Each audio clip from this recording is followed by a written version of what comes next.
ఈ రవి మహాదశలో ఎవరికైనా సరే రవి ఉచ్చ స్థితిలో కానీ స్వక్షేత్రంలో కానీ మూల త్రికోణంలో కానీ ఉన్నప్పుడు రవి మహాదశ అఖండ యోగంగా పనిచేస్తుంది.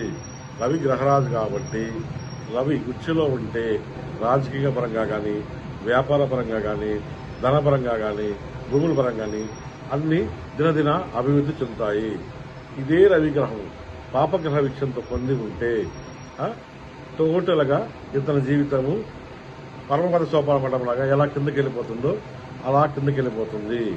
కనుక దశ అంతర్దశలు ఎప్పుడు ఎవరికి ఏం జరుగుతున్నాయో మీరు ఒక్కసారి మీ గురువు దగ్గరికి వెళ్ళి కనుక్కొని, గురుగారు మాకు ఏం దశ జరుగుతుంది, ఆ దశ యొక్క ఫలితాలు ఎలా ఉంటాయి, మాకు మంచి జరుగుతుందా, ఈ దశలో చెడు జరుగుతుందా, ఒకవేళ చెడు జరిగితే శాంతి పరహాలు ఏముంటాయి, మంచి జరగాలంటే మేమేమి చేయాలా, అలా మీ గురువు దగ్గరికి వెళ్ళి దగ్గరగా ఉంటాం మీరు గురువు దగ్గరికి వెళ్ళి ఇలా దశ అంతర్దశల గురించి మీరు తెలుసుకొని శాంతి పరిహారాలు చేస్తే మీకు అన్ని సవ్యంగా సమకూరుతాయి.